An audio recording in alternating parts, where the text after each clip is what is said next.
know, you told me 3 weeks, so I went ahead and typed it in for 3 weeks. But I've changed it on the original.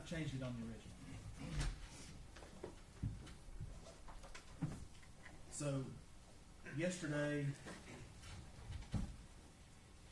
the state indicated they may have another witness or at least exhibits. And then at the sidebar, I was told that there might be an objection to whatever the exhibit is. Yes. So I thought we'd take that up before I brought the jury in and had to send them back out. Yes, Judge. The state intends to introduce a certified copy of the order from the Circuit Court in Bristol, Virginia, which ordered Hunter Wood involuntarily committed to the mental hospital over there in Marion. There's a copy of the appearance by the attorney over there, the request for evaluation and report to be done, and then there's a letter dated January 10th, 2025, which is from the Southwestern Virginia Mental Health Institute updating the court as to Mr. Wood's status. And it, like I said, it is I believe, a self-authenticating document. There's a certificate of official record that is attached, signed by the judge of the Circuit Court in Bristol, Virginia. We have no objection, Judge. Okay. So what I intend to do, and then after that, do you think you'll have any other proof? No, Your Honor. So what I'll do is I'll bring the jury in, admit that, and as the next numbered exhibit, then you can rest in front of the jury.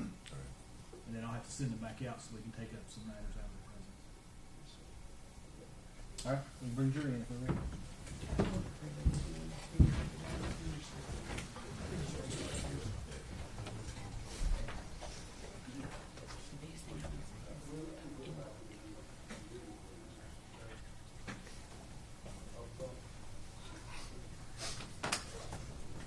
Everyone stand, please.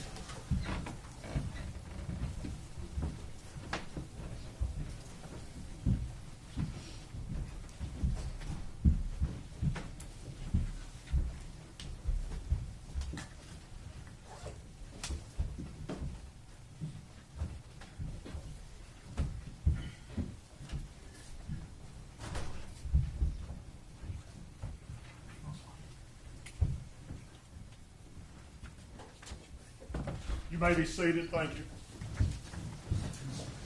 All right, Jen will call your name. Oh, wait, before you do that. Ladies and gentlemen, yesterday when we left, I gave you certain admonitions. Do any of the jurors have anything to report with regard to those admonitions? If you do, raise your hand. Let the record reflect none of the jurors raising their hand. All right, gentlemen. Judge, at this time, the state would move to introduce what we believe is a self-authenticating document, which is an order from the Circuit Court in the city of Bristol, Virginia, which orders a mental health evaluation on Preston Hunter Wood.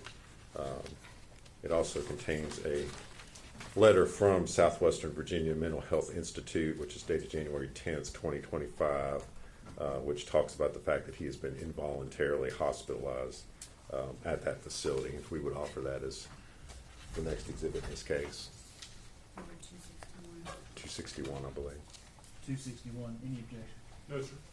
All right, that'll be exhibit 261.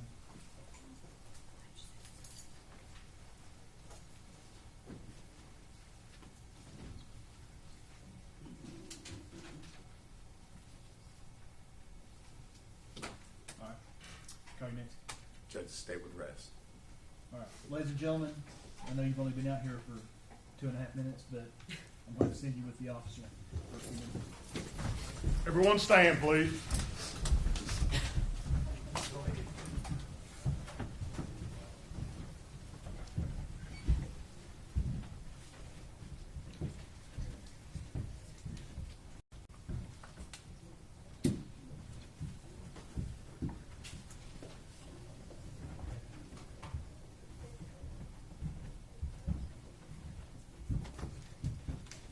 You may be seated. Thank you.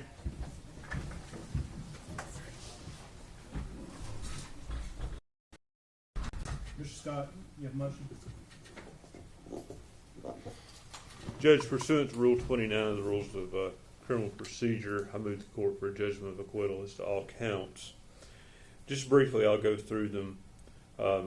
As it relates to the first three homicide counts, the state has failed to prove the cause of death, which is required to be proven beyond a reasonable doubt. I understand the burden here is that the state has to prove it in a light most favorable to the state. The court has to look at it from that standpoint. Even when looking at that, Dr. Schmidt testified to various, although she stated that she believed it was asphyxia, she later under cross-examination admitted it could have been a SIDS death. She admitted that it could have been a heart issue, or it could have been a laryngeal spasm that caused the death. She really couldn't specify the manner of death.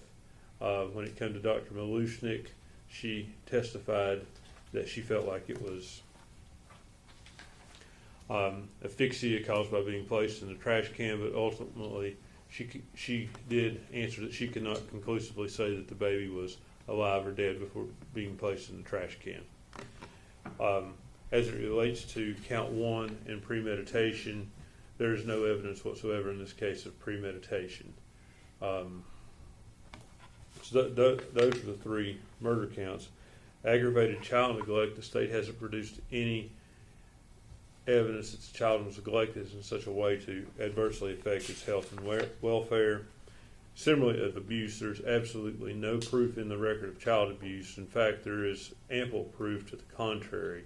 Both medical examiners testified there was no broken bones.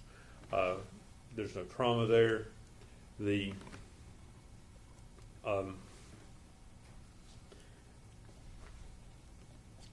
There's testimony, I think, from 6 lay witnesses talking about Megan was a good mother, a loving mother. They never saw any signs of abuse. The pediatrician testified that she never saw any signs of abuse, or she would have reported it under her duty under the law.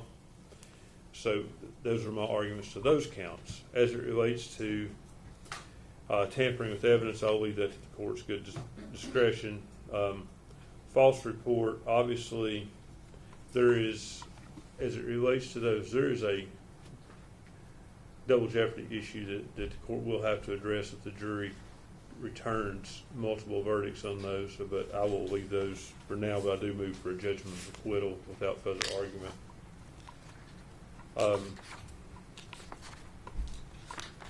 And the same with abuse of a corpse and failure to report a death. I'll move the court for a judgment of acquittal.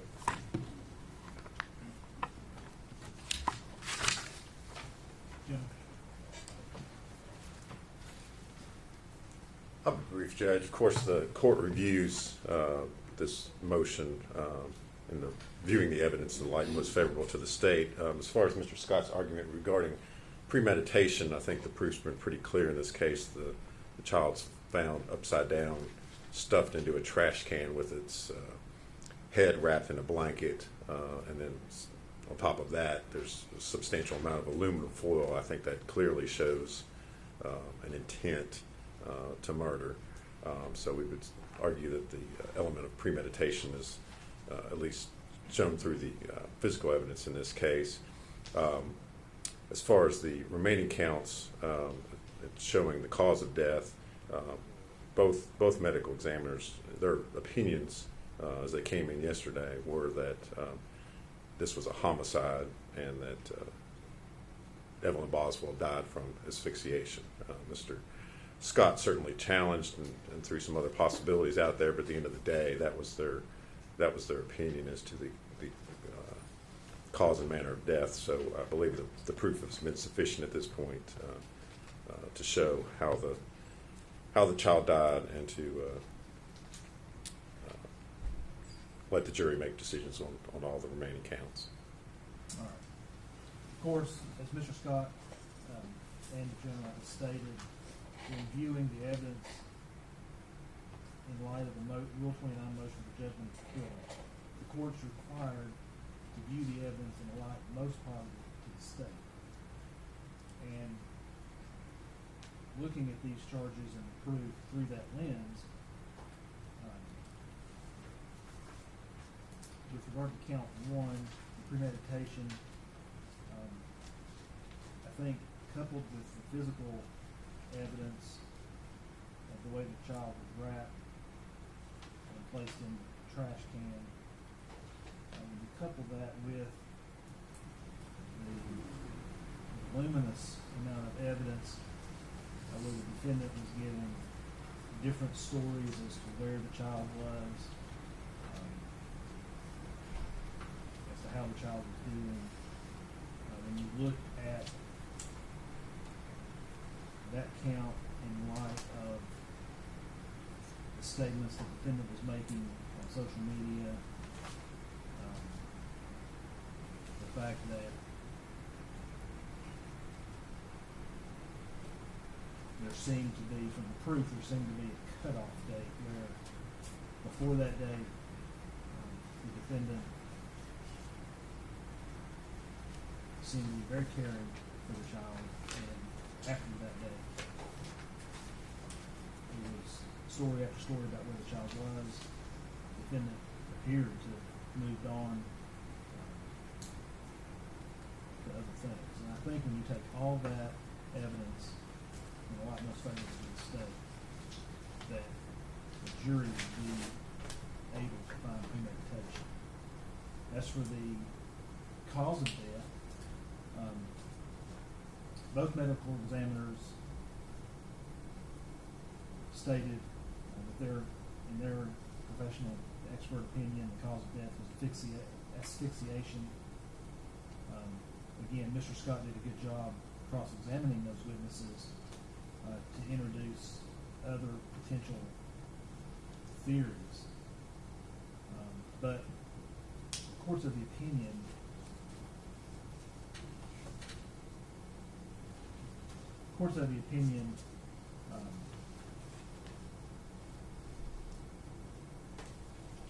the state, when looking at that proof in the light most favorable to the state, that they have put forth evidence that the jury can consider.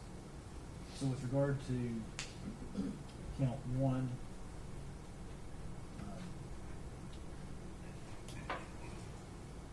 I'm going to deny the motion for judgment of acquittal. With regard to counts 2 and 3, the abuse or the neglect, I think you're taking in the light most favorable to the state the fact that that child was wrapped and placed in the garbage can. I think the jury can look at that, and I think that those facts taken along with all the other proof in the case. There was testimony that the child was filthy, dirty toward the time late November, early December. I know that the one babysitter testified how dirty the child was. We saw pictures of the living condition of that trailer when the gentleman was cleaning it out.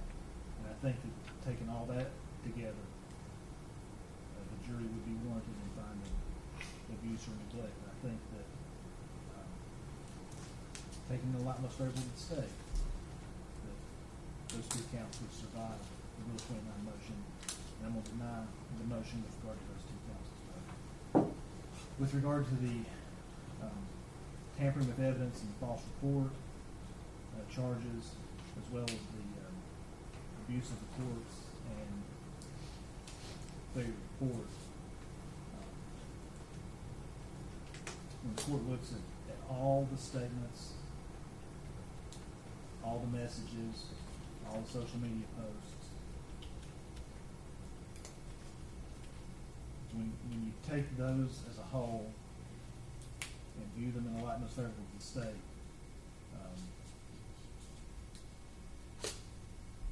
I think those are issues the jury can determine and will have to determine. I'm going to deny the motion with regard to all counts for those reasons.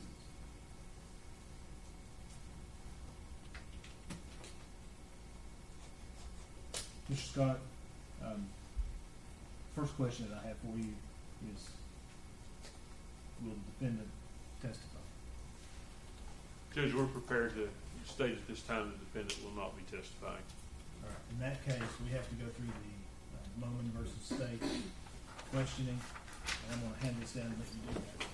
Judge, for the purposes of the record, would you like her to come to the, No, just put the microphone back up on the table for that. We just need to make sure she's recorded.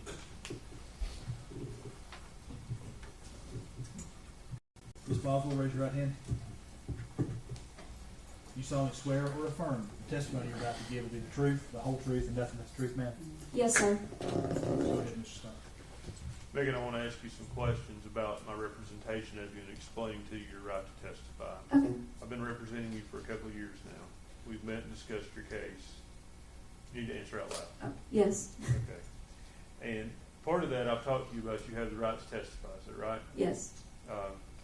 And if the jury can't hold it against you if you don't testify, do you understand that? Yes. Do you understand you have a right not to testify? Yes. Okay.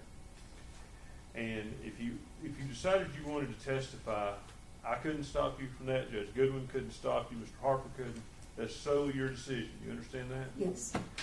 And after consulting with me and looking at the evidence and hearing the proof here in court, have you made a decision as whether or not you want to testify? Yes, I have. Do you want to testify? No. I think I covered it, Judge. Approach. Yeah.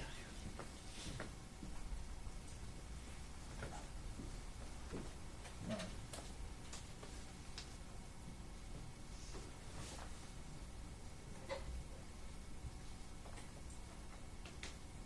Will you have other proof? No. No? I know it seems like a calisthenics exercise, but we need to bring the jury in. I need to ask you that question in front of the jury, and then you can rest. And then I gotta send the jury out so we can finalize the charge and give the parties time, because what we'll do, as soon as the proof closes, we'll take a break, and it'll be an extended break.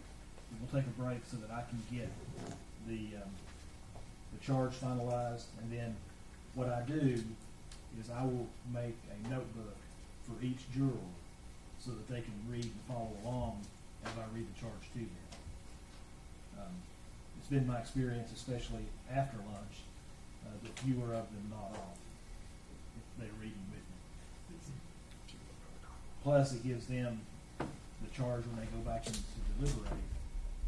Each one of them has a copy of the charge so they can actually look at it and refer to it.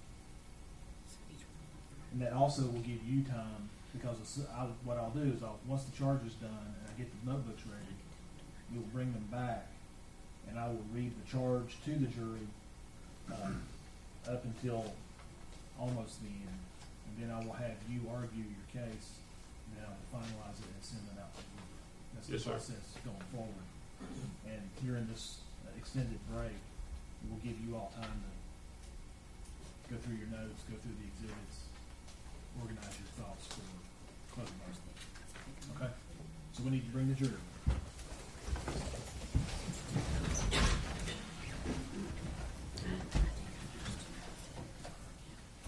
And I need to give the curative instruction about Yes, sir. I was going to ask about that, but I forgot. I did too.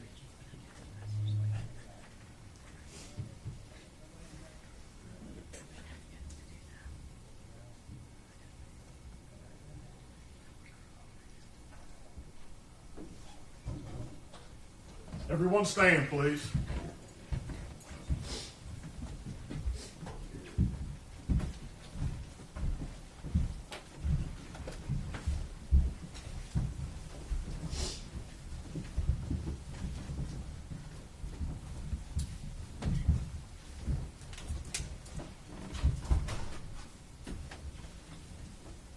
You may be seated. Thank you. All right. Okay, ladies and gentlemen, one thing I omitted to do a moment ago. Yesterday, during Dr. Malushnik, did I say that right? Yes, sir. At the very end of her testimony, she answered a question, and then gave what I'm gonna call a parting shot, that the answer was no, and that the baby would have to have been murdered some other way. Y'all remember that? Yes, sir. I'm going to instruct you that that last phrase, you're not to consider. That is outside of her expertise. Okay? It's a legal term, not a medical term. Does everybody understand that? Yes. Everybody puts that murder in some other way out of their mind and not consider it. If you can, raise your right hand. Let the record reflect that all the jurors have raised their right hand. Now, Mr. Scott, the state has rested. Will the defense have proof? Been at rest. All right. Ladies and gentlemen, where we are now is the proof is closed, but it is not time for you to begin deliberating or talking about the case. We're going to have to take an extended break because I've got to prepare and finalize the jury charge. And then I'm going to make a notebook for each of you with the charge in it so you can follow along, and you'll have that for your reference while you deliberate. Okay? This will also, and what'll happen is it'll probably take 45 minutes to an hour. I'll get all the notebooks made. It'll give the lawyers time to organize their thoughts for closing. When we come back, I will hand out the notebooks and I will read you the charge, which will be painful, and I apologize for that, but that's the way it is. And then we'll go straight into argument. Okay? So I apologize for the length of the break, but just bear with me. It's necessary. Okay? If you'll go with the officer. Everyone stand, please.